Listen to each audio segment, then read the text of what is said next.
नमस्कार दोस्तों, आप सभी लोगों का स्वागत है हमारे YouTube चैनल कंपटीशन क्लासेस में। और आज हम देखेंगे भारत का संवैधानिक विकास का दूसरा भाग। पहला भाग अपलोड कर दिया गया है, आप सब लोग देख लें। और ये दूसरा भाग है उसका।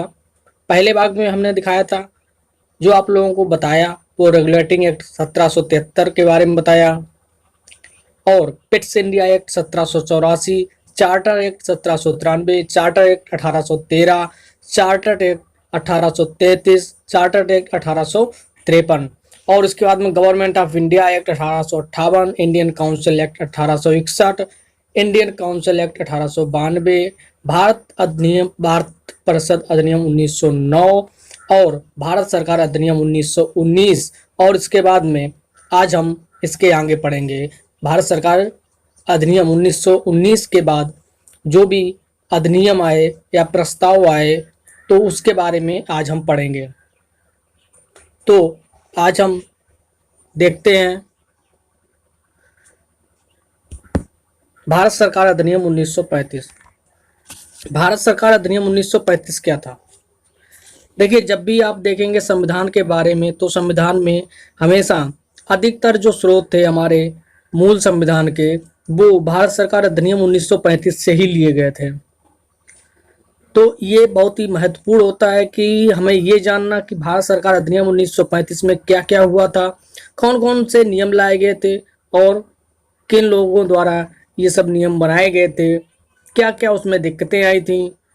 और इन सब चीज़ों को जानने के लिए हम बहुत अच्छे तरीके से पढ़ना चाहेंगे भारत सरकार अधिनियम 1935। तो इसका हम पहला पॉइंट देख लेते हैं कि भारत सरकार अधिनियम 1935 में यह प्रावधान किया गया था कि इस अधिनियम से हुई प्रगति की समीक्षा के लिए 10 वर्ष पश्चात एक आयोग का गठन किया जाएगा। यानी कि जो भारत सरकार अधिनियम 1919 था, भारत सरकार अधिनियम जो 1919 था, उसमें यह प्रावधान किया गया था कि जो अधिनियम से, जो 1919 के अधिनियम से प्रगति हुई या समीक्षा के लिए 10 वर्ष पश्चात, यानी 1929 में, कब 10 वर्ष पश्चात कब होंगे? 1929 में हम एक आयोग का गठन करेंगे। ठीक है, तो इसके बाद नेक्स्ट देखते हैं कि द्वैध शासन की असफलता और भारतीयों द्वारा अधिक स्वायत्तता की मांग के मद्देनजर रखते हुए 10 वर्ष से पूर्व ही सर जॉन साइमन की अध्यक्षता में 7 सदस्यीय आयोग का गठन किया गया था। किसका गठन किया गया था? आयोग का गठन किया गया था। कब किया गया था? 8 नवंबर 1927 को। कब होना था? 29 को होना था। 1929 को इसका गठन होना था, लेकिन भारत में जो स्वायत्तता की मांग चल रही थी तो उसको मद्देनजर रखते हुए ब्रिटिश सरकार ने सर जॉन साइमन के अध्यक्षता में 7 सदस्यीय आयोग का गठन किया और वह आयोग 8 नवंबर 1927 को गठित किया गया। ठीक है, तो इसमें आप याद रखिएगा कि इसमें अगर पूछ दिया है किसकी अध्यक्षता में गठन किया गया था तो सर जॉन साइमन की अध्यक्षता में गठित किया गया था। ठीक है, और आयोग के नेक्स्ट पॉइंट देखते हैं कि आयोग के सभी सदस्य अंग्रेज थे, इसलिए इसे श्वेत आयोग की संज्ञा दी गई थी। ये क्वेश्चन आपके एग्जाम के लिए पूछा जा सकता है कि श्वेत आयोग किसे कहा जाता है। तो श्वेत आयोग आपको पता होना चाहिए, भारत सरकार अधिनियम के तहत ही इसमें जो आयोग का गठन किया गया था उसे ही हम श्वेत आयोग की संज्ञा देते हैं। इसे श्वेत आयोग क्यों कहा गया था?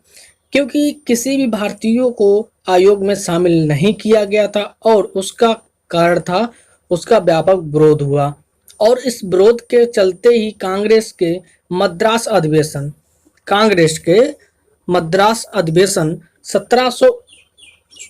1927 में आयोग का पूर्ण बहिष्कार किया गया। लेकिन अगर आपको पूछ दिया जाए कि कांग्रेस के मद्रास अधिवेशन 1927 के अध्यक्ष कौन थे, तो इनके अध्यक्ष थे एम.एन. अंसारी।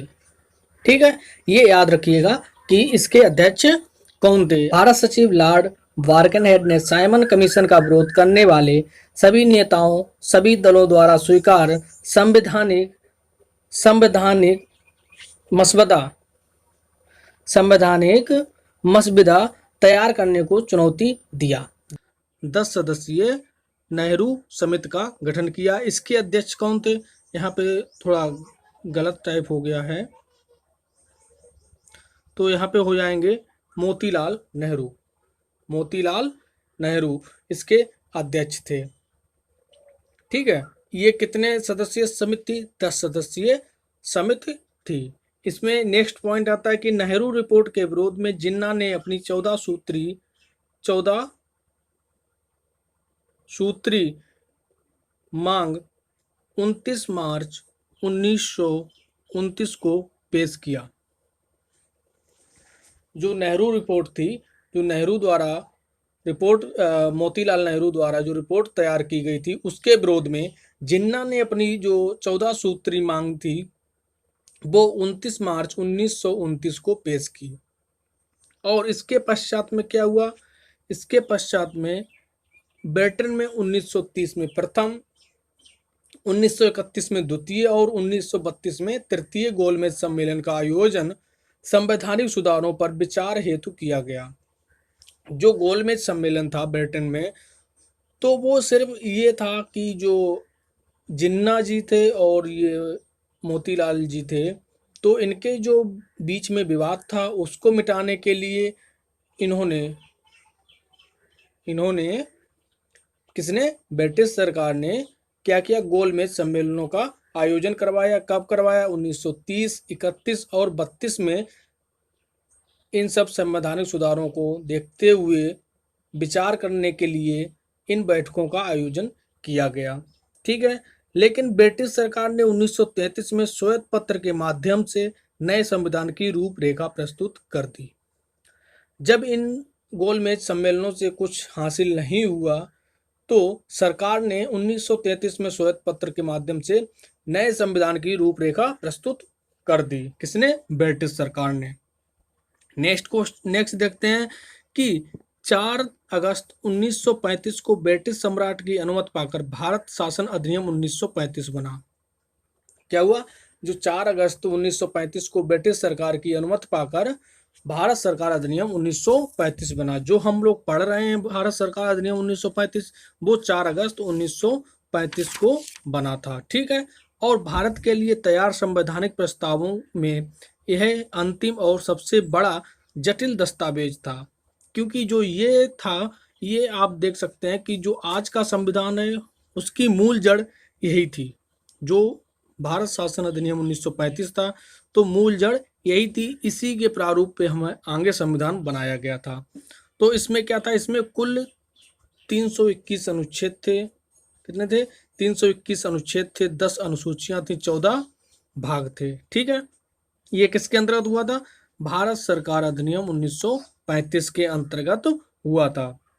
और इसमें देखिए अगला पॉइंट यही दिया गया कि वर्तमान भारतीय संविधान पर इस अधिनियम का सर्वाधिक प्रभाव पड़ा। जो वर्तमान संविधान है उस पर सर्वाधिक प्रभाव अगर किसी अधिनियम का पड़ा तो सिर्फ भारत सरकार अधिनियम 1935 का ही पड़ा है। ठीक है, इसके आगे वाला पॉइंट देखते हैं कि अखिल भारतीय संघ की स्थापना 11 ब्रिटिश प्रांतों, 6 कमिश्नरियों तथा उन देशी रियासतों को मिलकर होना था जो स्वेच्छा से इसमें शामिल हों। ठीक है, जो अपनी स्वेच्छा से शामिल हों उनके मिलकर अखिल भारतीय संघ की स्थापना की गई थी, जिसमें 11 ब्रिटिश प्रांत थे और 6 कमिश्नरियां थीं। और इसके बाद अगला पॉइंट देखते हैं कि 1 अप्रैल 1937 को प्रांतीय स्वायत्तता लागू कर दी गई थी। ये कई बार क्वेश्चन पूछा जाता है कि प्रांतीय स्वायत्तता कब लागू की गई थी, तो आपको याद होना चाहिए 1 अप्रैल 1937 को लागू की गई थी। इसके बाद नेक्स्ट पॉइंट देखते हैं कि 1919 के अधिनियम द्वारा प्रांतों में स्थापित द्वैत शासन इस अधिनियम द्वारा समाप्त कर दिया गया था। जो 1919 के अधिनियम द्वारा प्रांतों में जो द्वैत शासन था वो 1935 के अधिनियम द्वारा समाप्त कर दिया गया था। ठीक है। इसके बाद देखते हैं आगे कि संघीय न्यायालय की स्थापना दिल्ली में की गई थी, जिसका एक मुख्य न्यायाधीश था। जो संघीय न्यायालय था उसकी स्थापना कहाँ की गई? दिल्ली में की गई। ठीक है। और दिल्ली में की गई, जो दिल्ली में की गई थी, इसके एक मुख्य न्यायाधीश होते थे और 6 अन्य न्यायाधीश होते थे। और इनकी नियुक्ति कौन करता था? न्यायाधीशों की जो ब्रिटिश के सम्राट थे वो नियुक्त करते थे। ठीक है। इसके बाद अगला पॉइंट देखते हैं कि 1935 के अधिनियम द्वारा केंद्र और प्रांतों के मध्य शक्तियों का विभाजन 3 अनुसूचियों में किया गया था। किसमें किया गया? 3 अनुसूचियों में किया गया था। तो उसमें देखते हैं, पहली थी संघ सूची, दूसरी थी, जो पहली थी संघ सूची, उसमें 59 विषय थे। कितने थे? 59 विषय थे। और जो दूसरी सूची थी वो प्रांतीय सूची थी, उसमें 54 विषय थे। तीसरी थी समवर्ती सूची, उसमें 36 विषय थे। ठीक है। तो ये याद रखिएगा कि 1935 के अधिनियम में कभी पूछ दिया गया है कि संघ सूची में कितने विषय थे, या प्रांतीय सूची पूछी जाए या समवर्ती सूची पूछी जाए, तो आप याद रखिएगा कि उसमें जो संघीय सूची थी 59 सब्जेक्ट थे, और इसमें प्रांतीय में 54 और समवर्ती में 36 थे। ठीक है। तो इसके बाद में अगला पॉइंट देखते हैं कि 11 प्रांतों में विधानसभा का गठन किया गया। जो 11 प्रांत थे उनमें विधानसभा का गठन किया गया। और जो 6 प्रांत थे उनमें विधानमंडल की भी स्थापना की गई। तो वहाँ पे द्विसदनीय विधानमंडल हो गया। जो 6 प्रांत थे जिनमें द्विसदनीय विधानमंडल स्थापित किया गया वो थे बिहार, बंगाल, असम, संयुक्त प्रांत इस समय उत्तर प्रदेश है, और बम्बई एवं मद्रास। ठीक है। जो संयुक्त प्रांत है वो उत्तर प्रदेश है। तो इन 6 प्रांतों में द्विसदनीय विधानमंडल की स्थापना की गई थी। तो इसके बाद आगे देखते हैं कि जो, तो इसमें था कि उच्च सदन विधानसभा को कहा गया, जो स्थायी सदन था, और निम्न सदन विधानसभा को कहा गया। ठीक है। और इसके आगे देखते हैं कि इस अधिनियम द्वारा भारत परिषद का अंत कर दिया गया। जो भारत परिषद आते थे, इसके बाद में ये भारत परिषद था वो अंतिम भारत परिषद था। ये अगर क्वेश्चन आपसे आ जाए कि भारतीय परिषद अंतिम परिषद कौन सा था, तो वो था 1935 का। ठीक है। कौन सा था? 1935 का अंतिम भारतीय परिषद था। ठीक है। नेक्स्ट देखते हैं 1937 का विधानसभा चुनाव इस अधिनियम के लागू के परिणाम स्वरूप हुआ था।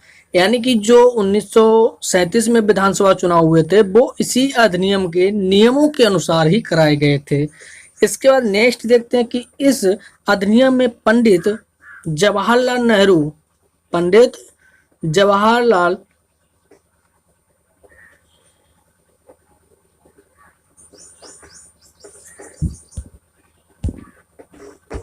नेक्स्ट देखते हैं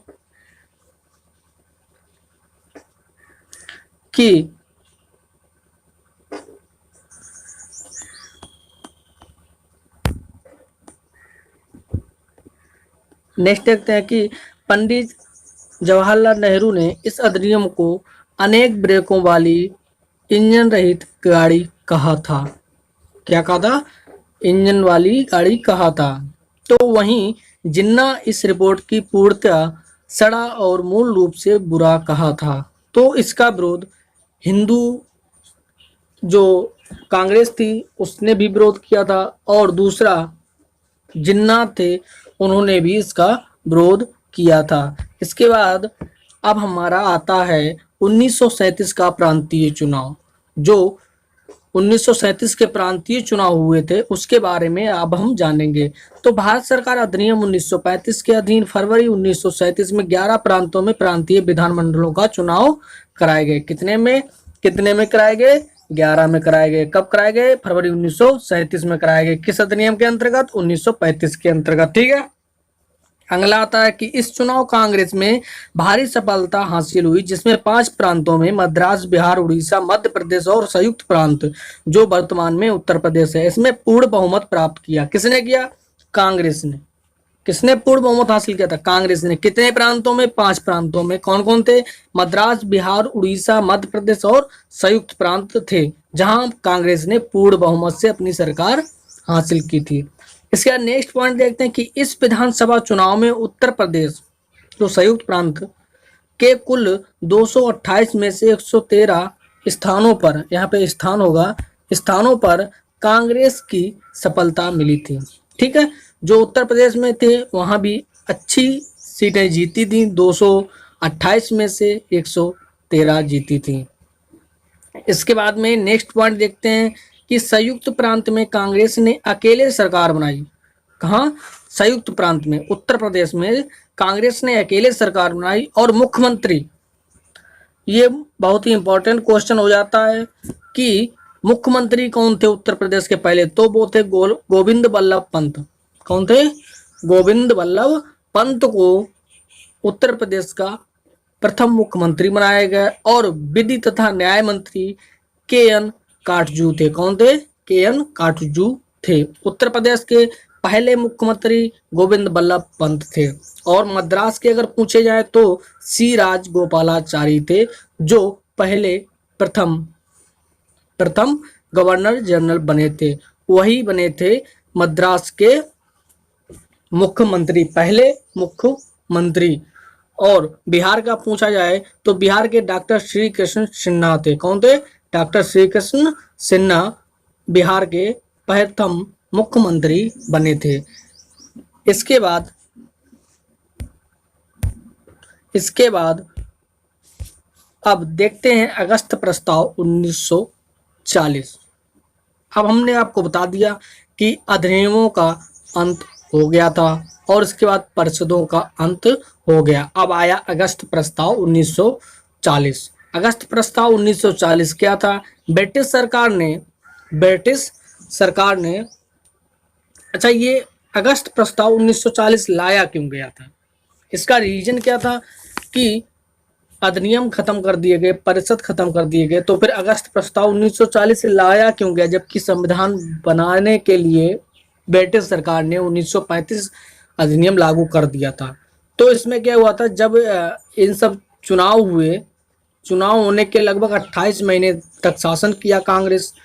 इसके शासन करने के बाद में अक्टूबर 1939 में कांग्रेस मंत्रिमंडल ने 8 प्रांतों में 2 कारणों से अपने त्यागपत्र दिए, जिसमें बिना कांग्रेस की सहमति से भारत में द्वितीय विश्व युद्ध में शामिल किया गया था। और दूसरा था कि कांग्रेस के युद्ध के उद्देश्य की घोषणा तथा युद्धोपरांत भारत की स्वतंत्रता की मांग की उपेक्षा की गई थी। इसमें 2 मुख्य कारण थे जिसके द्वारा कांग्रेस ने अपना त्यागपत्र दिया था। ठीक है, और इसके बाद में कांग्रेस मंत्रिमंडल द्वारा त्यागपत्र दिए जाने के पश्चात मुस्लिम लीग ने भी 22 दिसंबर 1939 को मुक्त दिवस के रूप में मनाया। और इसी के बाद में अगस्त प्रस्ताव 1940 लाया गया, जब कांग्रेस ने अपना त्यागपत्र दे दिया सरकार से।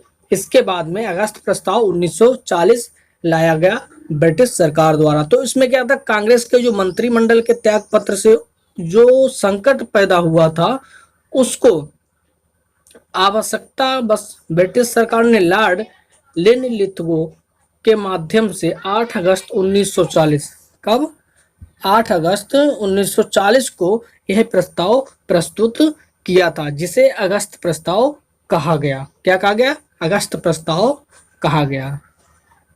तो इसमें क्या था कि कांग्रेस भारत की स्वतंत्रता से कम पर समझौता नहीं चाहती थी। कांग्रेस चाहती थी कि भारत में स्वतंत्रता होनी ही चाहिए, नहीं तो वो अधिनियम 1935 द्वारा बनाए गए जो संविधान के रूल्स हैं वो नहीं मानेंगे। ठीक है, तो वो चाहती थी कि स्वतंत्रता मिले। वहीं मुस्लिम लीग क्या चाहती थी कि भारत का विभाजन चाहती थी, इसलिए अगस्त प्रस्ताव असफल रहा। ठीक है, कांग्रेस चाहती थी कि हमें स्वतंत्रता मिले और मुस्लिम लीग चाहती थी कि हमें भारत का विभाजन करना है। तो इन सब दोनों कारणों के कारण कांग्रेस जो अगस्त प्रस्ताव था वो असफल रहा, पूर्णतया असफल रहा। इसके बाद में व्यक्तिगत सत्याग्रह, व्यक्तिगत सत्याग्रह 17 अक्टूबर 1940 को पवनार आश्रम से शुरू किया गया था। कब किया गया था? पवनार आश्रम से शुरू किया गया था। और इसके प्रथम सत्याग्रही आचार्य विनोबा भावे और दूसरे सत्याग्रही पंडित जवाहरलाल नेहरू थे। कौन थे? पंडित जवाहरलाल नेहरू थे। और इसी आंदोलन में दिल्ली चलो का नारा दिया गया था। ठीक है। अगस्त प्रस्ताव 1940 के बाद में हम आपको बताएंगे क्रिप्स मिशन 1942, भारत छोड़ो आंदोलन 1942 और कैबिनेट मिशन 1946, शिमला सम्मेलन, अंतरिम सरकार का गठन। इन सब चीज़ों को हम अगले वीडियो में आपके लिए लाएंगे। और ये हमारा वीडियो आपको कैसा लगा, आपको कितना समझ में आया, इसके लिए आप हमें कमेंट्स करके बताइएगा और लाइक करिएगा, अपने दोस्तों को शेयर करिएगा। और जिन लोगों ने अभी तक चैनल को नहीं सब्सक्राइब किया वो हमारे चैनल को सब्सक्राइब कर लीजिए। आप लोगों का वीडियो देखने के लिए बहुत बहुत धन्यवाद। नमस्कार।